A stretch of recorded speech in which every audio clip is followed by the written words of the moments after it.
Hello and welcome back to the Fantasy Playmakers. What's up, guys? In today's video, I'm going to be going through every single matchup of week 1 for the NFL season, and I'm going to be talking about whether or not I feel comfortable starting each of these quarterbacks or whether or not I'm going to have them on my bench. This way, every single person who watches this video can find some value because I'm guaranteed to talk about your players. There's going to be timestamps down below, so if you guys kind of want to just jump around to whatever players you guys roster, that's totally fine. But I also think, it could help to watch the entire video because these are going to be the players that you're playing against, potentially trading for, maybe on the waiver wire, all of that stuff. And then after you guys watch this video, I'm going to have my tight end sit starts posting today. And then I already did my running backs and wide receivers. Those were posted yesterday. So go check those out if you haven't seen them already. And then if you guys are watching this and you enjoy the content, please just make sure you leave a like and subscribe to the channel. That would really help support me and I would appreciate it a lot.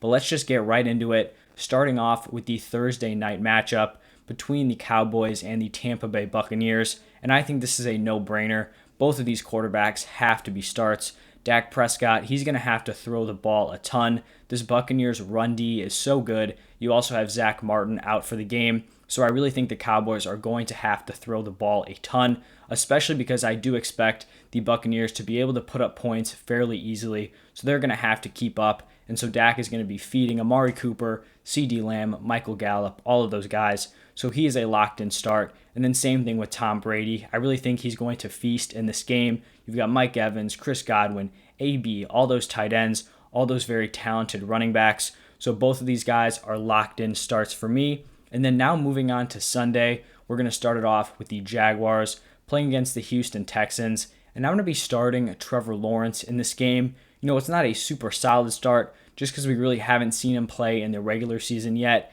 But I mean, there really could not be a better matchup for a rookie quarterback to go against in week 1. The Texans defense is just not it. And Trevor Lawrence does have a decent amount of weapons. You've got LaVisca, you've got Marvin Jones, you've got DJ Chark. So he really does have just all the weapons around him to be successful. He's also going to have James Robinson in the run game. So overall, this is just a great matchup for Trevor. On the other side with the Texans, there is no way I'm going to be starting Tyrod Taylor. I don't know if there's going to be 1 week this entire season where I feel comfortable throwing him into my lineup. This Texans team overall, offensively and defensively, is just going to be pretty terrible. He has practically no weapons. Brandon Cooks is the only guy I'm even slightly excited about. So Tyrod Taylor is going to be a hard sit for me this week. Then the next game we've got here, it's the Chargers traveling to Washington to play the football team. And I'm going to be starting Justin Herbert. I really think he's kind of emerged as a guy who's going to be a locked-in starter week in and week out. I just have a lot of confidence in him. I really like this Chargers offense this season. And even though this is a tough Washington football team defense, I do think Herbert is just talented enough to overcome it. He has the weapons around him, so I think he's going to have a solid week 1. And then for Ryan Fitzpatrick, this was kind of a tough call just because Fitzpatrick can go out and put together some very impressive fantasy games. I kind of just want to see how this Washington football team operates. This team is going from Alex Smith to Ryan Fitzpatrick, which is a pretty major shift. Alex Smith is a very conservative guy. He's not going to push the ball down the field compared to Ryan Fitzpatrick, who is going to sling the ball all over the place. So I kind of just want to wait and see if they're really going to let Ryan Fitzpatrick loose. And if they do, I mean, he has more than enough weapons here to really put together some solid fantasy performances with Terry McLaurin, Curtis Samuel, De'Ami Brown. You've got Antonio Gibson and J.D. McKissick in that backfield. Logan Thomas at tight end. So if he comes out, lights it up week 1, he's definitely a guy that I could see myself starting, week 2, week 3, and for the rest of the season. We've got the Seahawks playing the Indianapolis Colts up next here, and this is going to be a clear start for Russell Wilson. He's another one of these guys just locked in, week out. He can be a confident start in your lineup. I mean, especially, the first half of the season, he just lights it up. He has fallen off towards the end of the year, but week 1, we're not going to have to worry about that now. And then for the Colts, Carson Wentz is a guy that I'm kind of just going to wait and see on. I don't really love the weapons around him. I do think he's going to have a bounce back year from last year, but I just kind of need to see him put it together. He's also coming back from this injury, so not a guy that I want to plug in into my lineup week 1. Moving on to this Jets-Panthers matchup, I'm going to be sitting both of these starting quarterbacks. Starting off with Zach Wilson, I do think he could go out and surprise some people this year. I just don't know if I want to count on it week 1. He does have a decent amount of weapons, but I really just want to see it. I want to see him kind of put together a few solid performances in a row before I just throw him into my lineup. And then for the Panthers, I'm going to be sitting Sam Darnold. I do think I'm a little bit higher on him than consensus, but I still just need to wait and see. He was never really given a fair shake with the Jets. I mean, this Panthers situation is a major upgrade. You now have top weapons like DJ Moore, Robbie Anderson, you have Terrace Marshall there. You're going to have Christian McCaffrey, who can take some of the pressure off of that passing attack. But like I mentioned, we haven't seen him perform at a fantasy relevant level yet, so I just need to see him produce before he's a start in my eyes. Now on to this Vikings and Bengals game, and actually I feel confident starting both of these quarterbacks. For the Vikings, Kirk Cousins is definitely like a lower end start. Maybe this is a pretty deep league, maybe 14 teams, maybe 16 teams, but he's a guy that I feel like you can throw into your lineup. He may not go out and totally win you your week, but he's probably going to put together a respectable performance, probably somewhere between like 16 and 20 points per game, and that's just going to keep you in a nice kind of neutral spot. He's going to have these solid weapons with Justin Jefferson and Adam Thielen, and this isn't a terrible matchup for him against this Bengals defense. It's just kind of a very safe start with Kirk.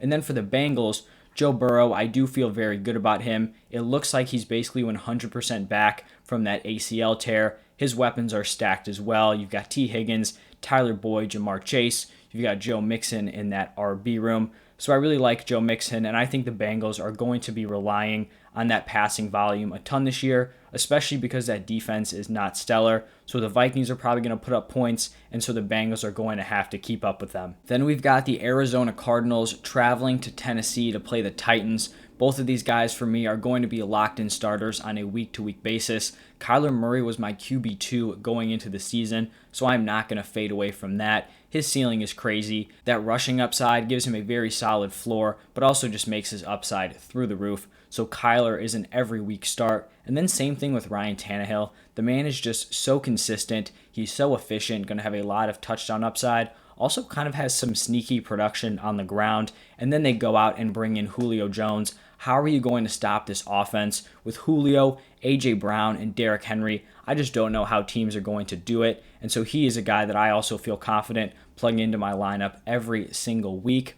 And then we have this kind of interesting matchup here with the Niners and the Detroit Lions. And I'm going to be sitting both of these quarterbacks. I could honestly see an argument here for Jimmy Garoppolo being a start just because this Lions team is pretty poor overall. So I do think if you were ever going to start Jimmy Garoppolo, this would probably be the week. But I also think they're just going to get up to a lead. I think this defense is going to shut that Lions offense down. And I think they're just going to be able to run out the clock, which is why I really like Raheem Mostert and Trey Sermon this week. I talked about them both as starts in my running back start-sit video. So, Jimmy may be efficient, but I just don't know if he's going to have that overall passing volume because I just think they're kind of going to rely on this rushing attack. This Steelers-Bills matchup is something I'm very excited about, and I'm going to feel comfortable starting both of these guys. I'm much higher on Ben Roethlisberger than consensus. When I'm just looking at all these weapons he has, you've got Deontay Johnson, Juju Smith-Schuster, you've got Chase Claypool. Now you have Najee Harris coming in to balance out that offense.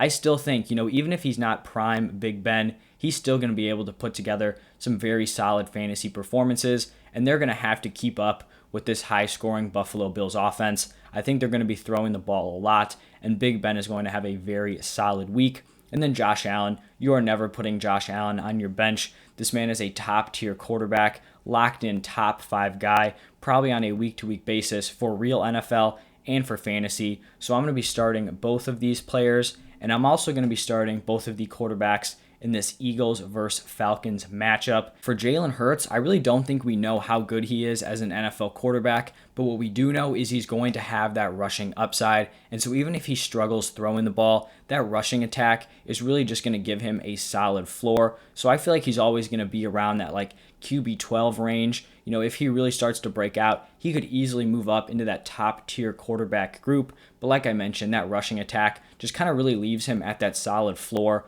around the QB 12, a low end QB 1. And then for Matt Ryan, he's not a guy that I'd be super excited to throw into my lineup. He's definitely more of like a high-end QB2 for me, but if you're playing in deeper leagues, I could totally see you throwing him in there. I really like this fit with Arthur Smith. I think he's going to bring some nice play action passing to this offense, some very nice efficiency like he had in Tennessee. And Matt Ryan, even though he did lose Julio Jones, those weapons are still pretty solid. You've got Calvin Ridley as the wide receiver 1. You're bringing in Kyle Pitts, one of the best tight end prospects of all time. And then you've got some nice, complementary wide receiver weapons. You've got Russell Gage and a few other guys in that offense. So, I feel confident throwing both of these guys into my lineup. Now we've got one of the best games of the entire week here with the Cleveland Browns traveling to Kansas City to play the Chiefs, and I'm going to be sitting Baker Mayfield. I could definitely see an argument that he could be a start just because this is a pretty solid matchup for these kind of wide receivers and for Baker, but I just don't feel comfortable starting him because this Browns team is just so run-oriented. That passing attack is really a complementary kind of piece to that rushing attack with Nick Chubb and Kareem Hunt, so he really has to put up like 2 or 3 passing touchdowns to be a solid guy in your lineup, and I just don't know if I want to bank on that, especially when you look at the efficiency that Nick Chubb and Kareem Hunt had getting into the end zone last season. And then for the Chiefs, no-brainer, Patrick Mahomes, locked-in starter every single week. You don't really need to say anything about that. We're moving on to Jacksonville, but this is not going to be the Jacksonville Jaguars. It is going to be the Green Bay Packers playing the New Orleans Saints in Jacksonville because of the whole, hurricane situation. And Aaron Rodgers, locked-in start. Basically, like a lot of these guys I've talked about, week in, week out, you should feel confident throwing him into your lineup. And then I am going to be sitting Jameis Winston. I am a little bit optimistic just from what we saw in the preseason. He definitely seems improved. He definitely seems improved from when he was on the Bucs, but that doesn't necessarily translate to a better fantasy player. He had a ton of value on the Buccaneers just because he would go out, he would turn the ball over a ton, but then it would get the team behind. He would have to throw the entire game, and he would rack up an absurd amount of volume and touchdowns. He's not going to be able to play like that with the Saints. If he goes out and starts turning the ball over a ton, Taysom Hill is going to be in that game so fast. You also just don't have a ton of complementary weapons around him. Marquez Callaway is the wide receiver 1, so just not a very stacked offense around him. So I just don't see the upside with Jameis this year. This next matchup here between the Dolphins and the Patriots, in my mind, is not looking great at the quarterback position. I think this is a game that's going to be dominated by the defenses, and on offense, I think it's going to be the run game that kind of carries both of these teams. So I do not feel confident starting Tua or Mac Jones. For Tua, I do think he could definitely take a jump in year 2, but I just need to see it first. Also, his probably wide receiver 1, Will Fuller, is not playing this game because of his suspension that's carried into 2021. So I'm just going to have to take a wait-and-see approach on Tua. And then for Mac Jones, I think he's probably going to go in there. He's going to be efficient. He's going to make the right plays. He just doesn't have any ceiling. He has 0 rushing upside, and it is very tough to be a top-tier fantasy quarterback if you don't have that rushing upside. I mean, you're looking at guys like Tom Brady, Aaron Rodgers. Those are really the top 2 guys who are like locked in top 10 options who don't have that rushing upside. And I'm sorry, but Mac Jones is just not even close to their level. And so he's going to be a sit until he can prove to me that, he could go out on a week-to-week basis and rack up a decent amount of passing touchdowns. I personally don't see it, but who knows? This is another matchup where I do not feel comfortable starting either quarterback, and it's going to be the Denver Broncos traveling to New York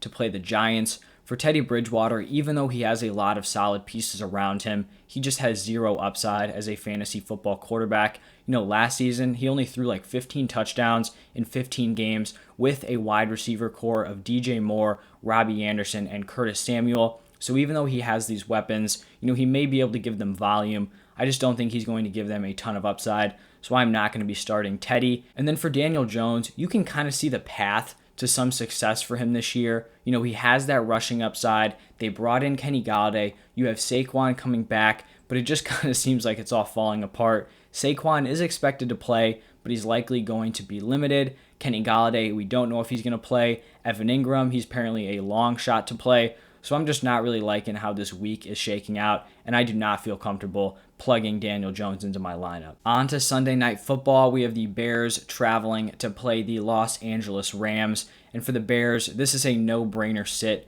with Andy Dalton. I don't think I'll ever be starting Andy Dalton in my lineup. Everyone is just waiting to see when Justin Fields is going to take over that QB1 role. I mean, he easily outplayed Andy Dalton in the preseason, and Fields has a ton of fantasy upside once he is able to take over that job just because of his rushing attack. On the other side, with the Rams, I do feel comfortable starting Matthew Stafford. This isn't an ideal matchup against the Bears, but I think he has the weapons around him to kind of overcome this. You've got Robert Woods, Cooper Kupp, Tyler Higbee at tight end. You've also got Deshaun Jackson there. There's just a lot of guys that I think can make an impact. And he may not be one of these high upside guys this week because the matchup isn't great, but I still think he's going to be a very safe guy that you can feel comfortable throwing into your lineup. On to the last game of the week, Monday Night Football. We've got the Ravens traveling to Las Vegas to play the Raiders. And obviously Lamar Jackson, locked in starter. Don't really need to say much about that. On the Raiders side, I do not feel comfortable throwing Derek Carr into my lineup. He just does not have enough weapons around him.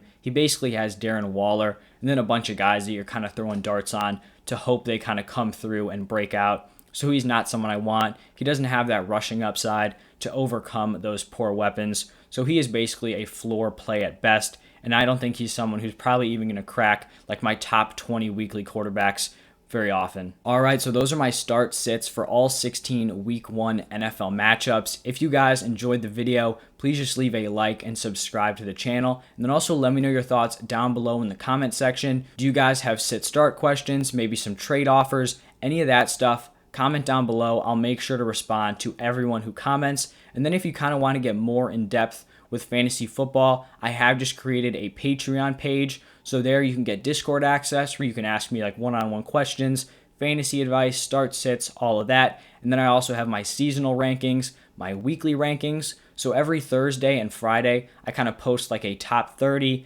maybe top 20 for each position. But on Patreon, you'll have like top 60 wide receiver rankings, top 50 running backs. So just more information. And then weekly trade targets, trade pieces, waiver wire pickups with explanations, all of that stuff. So if you're interested, the link will be down below in the caption. But that's all I have for you guys today. Thank you for stopping by, and I'll see you next time.